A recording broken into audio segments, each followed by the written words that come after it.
Good day. I trust you well.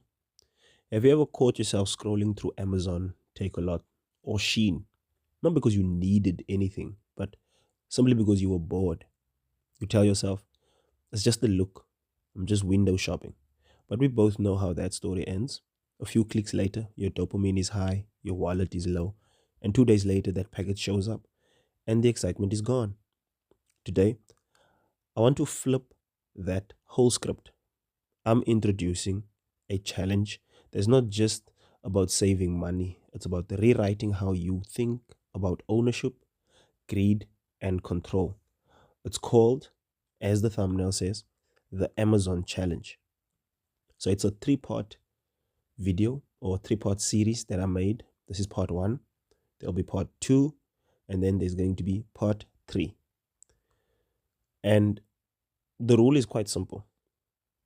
Every time you feel like shopping on Amazon or you feel the urge to shop on Amazon, you open your brokerage account. Instead, you type in Amazon and you buy a piece of the company you were about to give your money away to. In doing so, you stop being a consumer and you start being an owner. Let's be real. Most of the time, when we shop, it's not about need, it's about feeling. We buy because we stress. We buy because we're bored. We buy because we're trying to fill or feel in control of something. We buy simply because we're just trying to keep up with trends, trying to keep up with friends, even, or an identity we're not sure is even ours.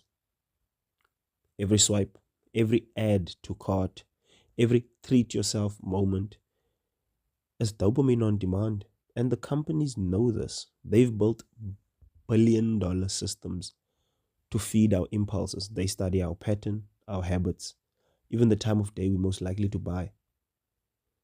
The algorithm knows us more than we know ourselves. We think we're shopping by choice, but in reality, we're being played. But here's the twist: every time you buy a product, you're helping the shareholders of that company get richer. And most of the time, that's not you. So the challenge is simple. If you cannot stop spending, at least redirect that. Buy ownership, not objects. Let's go deeper. Why do we even chase things we don't need? Because money isn't about numbers, it's about identity. Greed says, I want more so people can see me having more. And the ego says, I need that because it proves I'm doing well. But here's the paradox: the people who actually build wealth are often the ones who buy less and own more.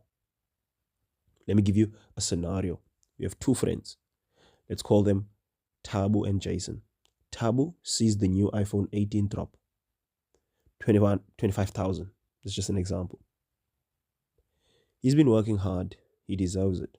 He buys it. He feels good. For about a week, the honeymoon phase passes. Of all products, you buy your PlayStation, your whatever, but this is the iPhone.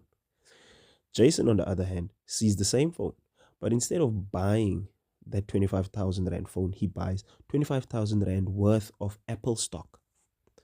Every time Apple sells another iPhone, Jason gets paid. Every time Tabu shows off his iPhone, Jason's portfolio grows. Same company, two sides of the same transaction, two sides of the same equation. One man owns the product, the other man owns the profit. That's the core of this challenge. Every time you want to consume, ask yourself, do I want to impress the crowd or join the boardroom? So here's how it works. You open a brokerage account. You may use Webull, Robinhood, or Easy Equities. Whatever you use that is in your country, if you are an international, an international viewer of the video. But if you're South African, you can use Easy Equities. You can check the link in the video description down below, and you will find many other interesting links that I have on my, you can call it Linktree basically. It's zap.bio, but it's my Linktree. You can even support my TikTok channel on there moving forward. You link it to your bank. You treat this like your new shopping wallet. You search Amazon, Amazon stock. Every time you have the urge to buy on Amazon any product, rather buy a share, not that thing that you wanted to buy. Start small. You don't even need to drop thousands. Even 50 Rand, 100 Rand, or $5, that's ownership. You're not just saving money, you're teaching your brain to delay gratification. Delayed gratification is the most important thing. Most people want instant gratification, and that does not deliver you from the temptations. It leads you straight into evil. You must seek delayed gratification so that you can be proud of what you just got. To satisfy yourself in growth, not in consumption. This challenge isn't just financial, it's actually spiritual. It's about mastering your impulses, turning your greed into discipline. When you do this long enough, something shifts in you. You stop looking at companies as places to shop and start seeing them as machines that make money. You start thinking, how can I be part of the system that profits instead of the one that pays? You realize you don't need to chase wealth.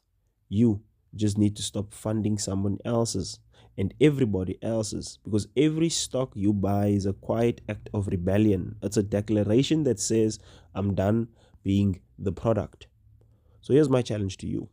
Every time you open that shopping app, stop and think, would I rather buy what's in the cart or buy the company that's selling what's in the cart? If you stick with this for like at least a year, you won't just have few shares in Amazon.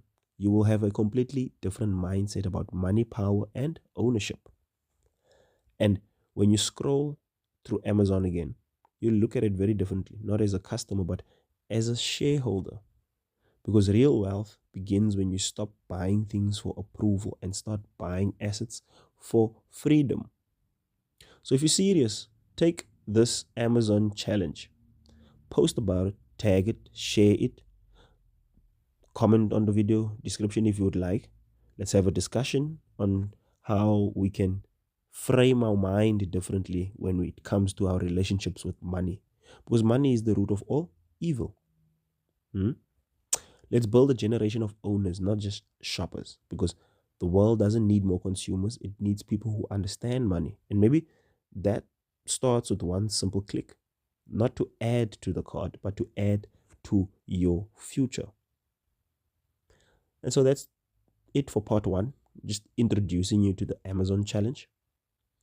Do not consume, but own at all times. That should be your current way of thinking. The world is changing, and there will come a time where it's very nice to own assets and not liabilities.